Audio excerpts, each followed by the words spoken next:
The healthcare detective Frank Lalli has written a book for Simon & Schuster about how to get affordable healthcare. Called Your Best Healthcare Now, it is available online, in-store, wherever fine books are sold. Mr. Lalli is also the health correspondent for Parade and the former editor of Money and George magazines, as well as a senior advisor to healthcare.com. Here he is. Without further ado, ladies and gentlemen, I feel like Ed Sullivan. Hey, Frank, how are you? Yeah, well, I'm okay. So I've done a little bit of detecting for you. So I think by now most people with a TV have seen this ad that's featuring poor Sue from Ohio. Jill, have you seen her?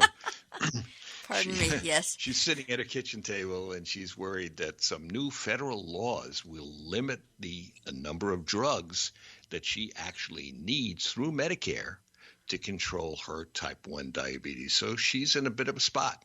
And she says, quote unquote, they call it negotiation, but it means the government decides what medicines I can get. Ooh, that sounds bad. Then in tiny type right at the bottom of that ad, as it's about to go off the screen, you see these little letters that say, hey, Sue is coming to you courtesy of Big Pharma. Now, that's the lobbying group for America's powerful drug makers. And that lobbying group, by the way, has an annual budget of about $500 million. So you're going to see a lot of Sue if you haven't already. And you're probably going to see some other Sues all sitting at their kitchen table, all wringing their hands about the big bad government taking away their Medicare drugs through negotiation. You know what? Don't believe a word Sue says. She and Big Pharma are lying. The Washington Post took a look at that, at this Sue Mediscare ad, and they gave it 3 Pinocchios. You can't be a bigger liar than that. Really? Is it only 3? I thought it was 5. Well, 3, and I think they go to 4. But okay.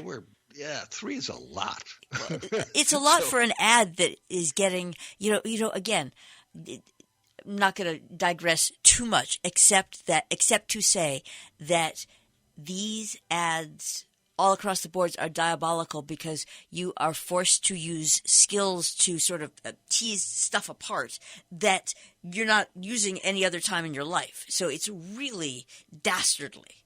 And I'll explain it to you. Here's the truth.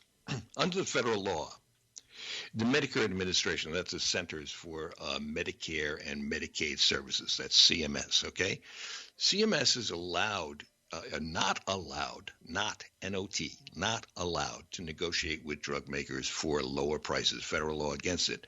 That's one reason we pay twice as much for our drugs than citizens around the world with governments that negotiate prices with the makers. So, just some countries like Canada, Japan, France, Germany, UK, just to name a few.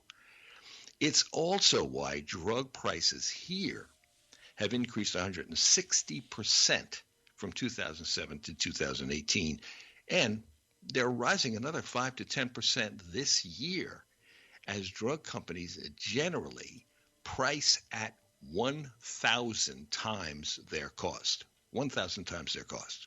In other words, we're getting ripped off. And it's no wonder that a third of us skip refills. In many cases, we just can't afford to refill. But finally, the Biden administration and the Democratic lawmakers, primarily driven by Democrats and the Biden administration, they appear determined to push through federal laws this year to allow CMS and the head of Health and Human Services to negotiate prices with the drug makers. Now, so Big Pharma is howling because negotiation would reduce drug prices by 50 to 75%. That would save the American public, that's you and me, folks, around $500 billion in lower drug prices and lower health insurance premiums. And that's just in the next 8 years.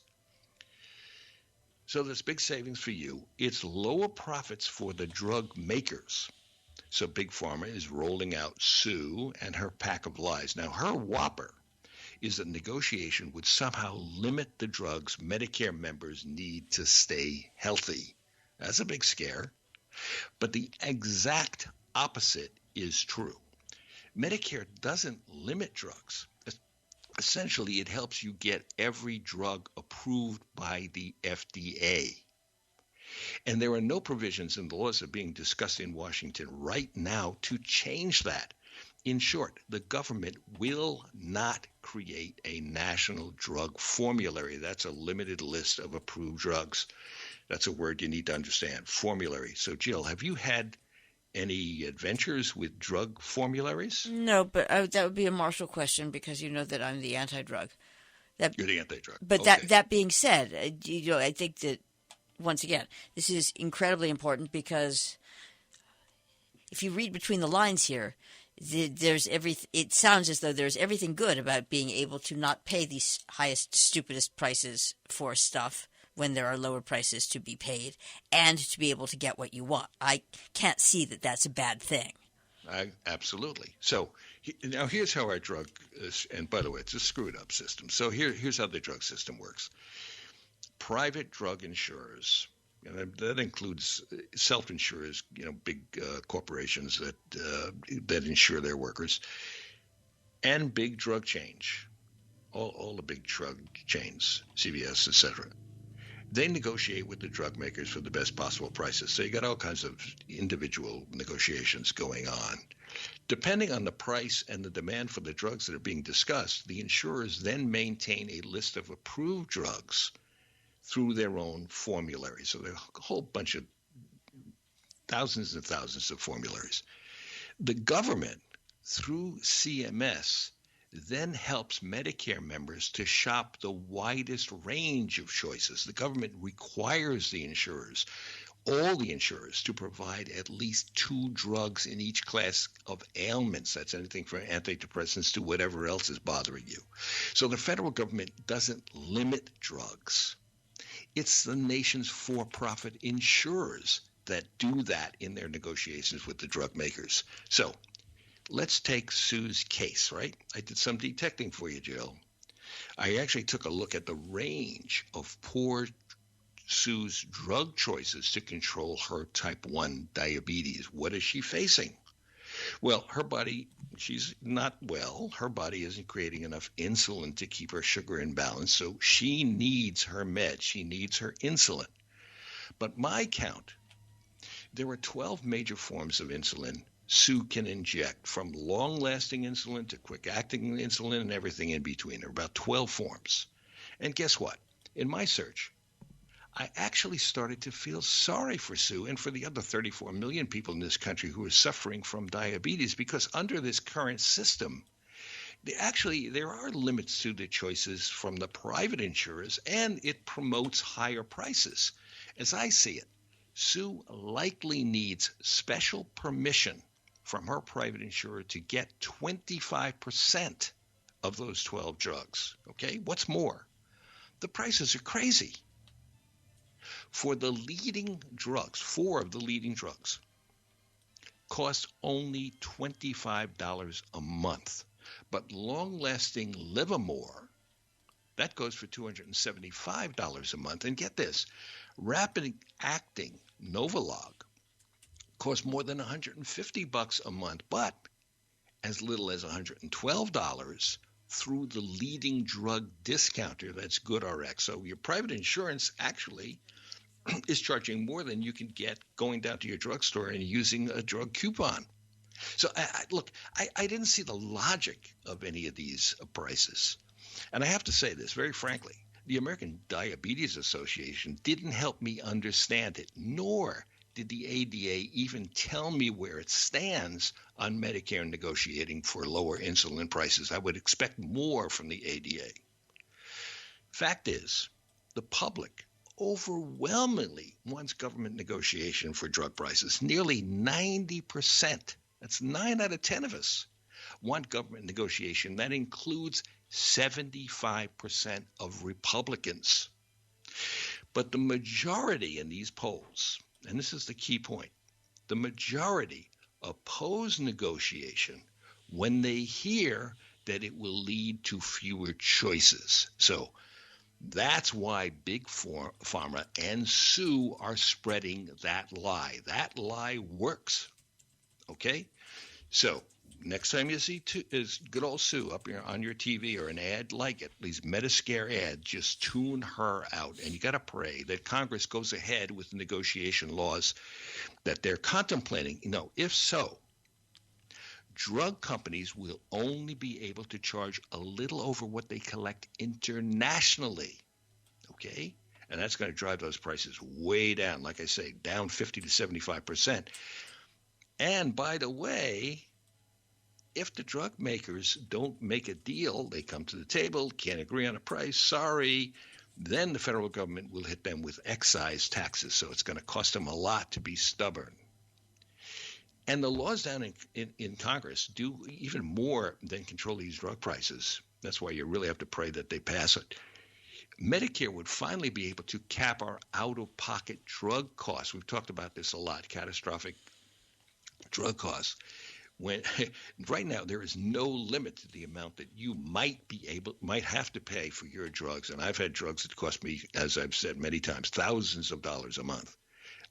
And there's no limit whatsoever. Well, okay, if this drug law goes through, part of it is that would cap your out-of-pocket drug costs at about $1,000 a year. More than that, original Medicare would be able to cover for the first time, not the Advantage plans now, but regular old Medicare, original Medicare, cover hearing, vision, and dental. That's part of the deal. And all this, I believe, can be done through reconciliation, which is a loophole in law which allows the majority party to put something into law that it affects the national budget, okay, without a single vote. So Democrats can do it without a single Republican vote.